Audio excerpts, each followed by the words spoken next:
زريبو مغربي في الاخر حراق موحوح مشطشط، جاب عليها وطيها واقصاء للمنتخب الجزائري خارج المنافسه وخارج البطوله. لا حول ولا قوه الا بالله، وتصدر مغربي لمجموعتين الشمال وفوز مغربي على الشقيق والاخوه الليبيين بمهموزين.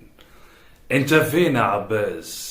تعالى لي عباس مدرب المنتخب الجزائري تحت 20 في الحلقة اللي نزلناها هنا على قناتنا على اليوتيوب كورة كاش قبل اللقاء صرح قائلا تاريخيا احنا بنعرف نكسب المنتخبات المغربية وهنفوز على المغرب وناخد الثلاثة نقاط، فلقاء المغرب اسهل بالنسبة لنا بكثير من لقاء مصر السابق. انا سمعت هذا الكلام قلت ان عباس اثناء اللقاء هيسوي الهواين، قلت ان هو هيحط له بتاع جولين 3 في الشوط الاولاني وزيهم في الثاني، واستنيت اللقاء.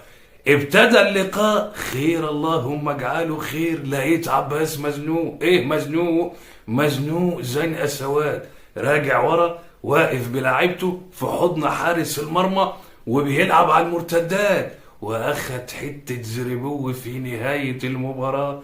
اللاعب المغربي في منطقة الجزاء هي الأول اترفعت من بعيد من لاعب مغربي آخر غير اللي هيعرضها للي جاب الجول، وهي مرفوعة تحس إن هي ملفوفة لفة متحنية، لفة فعلا متحنية، لفة جاتوهات، لفة حنينة إنما مؤثرة.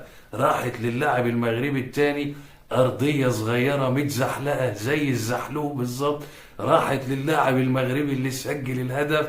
حطيها فين؟ احنا متعودين اما في الزخنيبة الشمال او الزخنيبة اليمين، لا بصراحة في هذا الزريبو ما تعرفش تحدد قوي، انما المؤكد ان هو حطها في الزخنيبة اللي ورا الحارس عدل.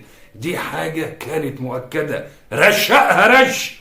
هذا الهدف حد يقول لي اهميته ايه؟ اهميته كتير. اولا هذا الهدف ده في البطولة اللي تحت 20 اهل المنتخب المغربي بنسبة 90% واطاح بالجزائري بنسبة 90%. ده في اللي تحت 20. في اللي تحت 17 بقى النهاردة بعد فوز المغاربة على الليبيين تأهل المغاربة رسميا وخرج المنتخب الجزائري رسميا. وعباس يقول لك هنعمل ونخلي وتاريخيا متفوقين. طب تيجي نعمل مقارنة واحنا قاعدين وحاليين مع بعضنا. هل تعلم ان في بطولتين شمال افريقيا دلوقتي شغالين تصفيات تحت 20 و17، اول وثاني من كل مجموعة يتأهل لكأس افريقيا، ومن ثم اذا خد مركز من الاربعة الاوائل يلعب في كأس عالم. معناه ايه الكلام ده يا ابو زيد؟ معناه الذي لن يتأهل من هذه البطولة من هذه التصفيات اللي شغالة حاليا فينيتو، نهاية هذا الجيل تماما، لا لاعب في بطولة ولا لاعب في كأس العالم. لذلك الموضوع كبير. قارن بقى.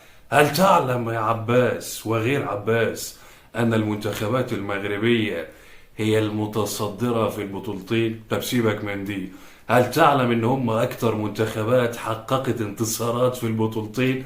طب سيبك من دي، هل تعلم ان هم المنتخبين الوحاد الذي او المنتخب الوحيد الذي لم يهزم هو المنتخب المغربي سواء تحت 20 او تحت 17؟ طب سيبك من دي، هل تعلم ان المنتخب الوحيد الذي لم يسجل حتى الان ولا فوز واحد في البطولتين دول هو المنتخب الجزائري، مع او راس براس مع المنتخب الليبي؟ يا حزن الحزن، يا ده يا دقي. وعباس يطلع يقول لك تاريخيا ونقارن ونعمل ونسوي. يا عباس انا مش قلت لكم يا جدعان؟ ده راجل مبالغ فيه، راجل حرفيا مبالغ فيه. المهم ايه قولك دلوقتي؟ لا فزت ولا هزمت ولا حتى عملت جيم، امال كنت بتقول هذا الكلام ده بناء على ايه؟ شوف عباس، انت ومحروس ومتولي وزيمباوي وميكالي بتاعنا وكل الزباين اللي اخدت المعلوم من الاشقاء المغاربة، عايز اقول لكم كلمة واحدة، اسمعوني. هو انت زيه؟ انا هكلمكم بصيغة المفرد، ليه مش عارف. مش هكلمكم بصيغة الجمع. اسمعوا بقى هذا اللحن وهذه السيمفونية التي تنطبق حرفيا عليكم. هو انت قدهم ولا انت زيهم؟ يا منحوس انت اخرك تتعلم منهم.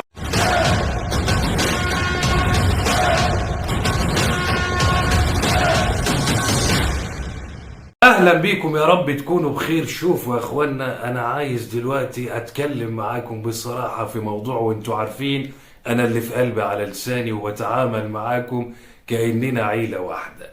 دلوقتي الزباين اللي اخدت المعلوم دي الطلب على المراهم زاد. انا كنت موزع قبل كده، انما حاليا احنا بدأت الكميات عندنا تنفد. فبصراحة احنا محتاجين بعض المتبرعين او بعض المساهمين اللي يساعدونا في موضوع المراهم ده. انا ما عادش عندي من المراهم الا القليل. ساعدوني، يا اما كده بعد كده هعبي الانابيب اي حاجه واديها لهم وخلاص. المراهم خلاص، المراهم اللي هي بتجيب مفعول بدات ان هي تنفرد، حد ان هو يتواصل معي، لان الزباين كترت. يعني عباس، محروس، متولي، زيمباوي، ميكالي وغيره وغيره وغيره. انا هلاحق لوحدي، حد يقف معايا رجاء في هذا الامر فقط لا غير. حد يقول لي انت منفعل ليه من الناس دي؟ عشان لا يستوي الذين يعملون والذين لا يعملون. اللي بيعمل غير اللي نايم في البيت، غير اللي راقد في بير السلم، غير اللي راقد في بلاعة. في ناس راقدة ببلاعة، خلي بالك. في ناس تلاقيها راقدة في الزخنيبة عادي. في ناس تلاقيها واخدة غطس في الخب، واخد بالك؟ فاهم الكلام ده؟ ادي ده انا كنت فاهم حاجة، انما اكيد المعنى واصل. هل يستوي هؤلاء بهؤلاء؟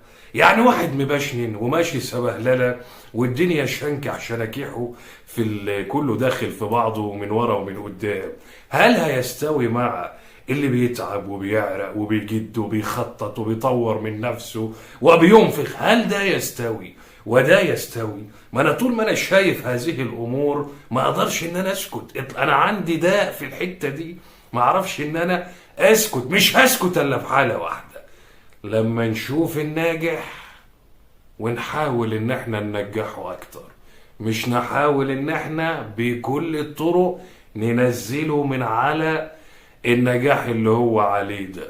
انا بتكلم على البعض اللي بيحاول ان هو يعمل هذا الامر سواء من فعل او قول فقط لا غير. هي الفكرة كلها في هذا الامر. مش هتكلم اكتر من كده. ومليون مبروك على التأهل. انا قلتها من ايام اللي كان معانا. حد يفكرني رجاء لو حد فاكر لما قلت المنتخبات المغربية هي اللي هتتأهل، وانا باكد لكم الكلام ده. ادي واحد اللي تحت 17 خلاص تأهل، والتاني اللي هو تحت 20 عايز نقطة في اللقاء الاخير من ليبيا اللي هي اضعف الخصوم مع احترامي ليها. ده المفس عليها بسكور يعني، واخد بالك؟ ادي الاتنين تأهلوا ومتصدرين واوائل وبدون هزائم. مش ده اللي احنا قلناه؟ اذا هل احنا لما قلنا هذا الكلام كنا مبالغين؟ رجاء بس نتشارك مع بعض، ولا كنا بنقول كلام؟ ليه انا بطلع اقول بخبط على صدري وانا بتكلم عن المنتخبات المغربية بالثقة؟ لان غالبا اللي انا بقوله ببقى واثق ان هم هينفذوه على ارض الواقع. انا المنتخب الوحيد اللي راهن عليه وعارف ان هو مش هيكسفني هو المنتخب المغربي في بطولة زي دي، وقد كان. قلت لك من بدايتها دول اللي هيحسموا الصدارة ويتأهلوا، وقد كان. مش قلت لك والايام بيننا؟ بس فبناء على الافعال بيكون في كلام فقط لا غير. والى اللقاء.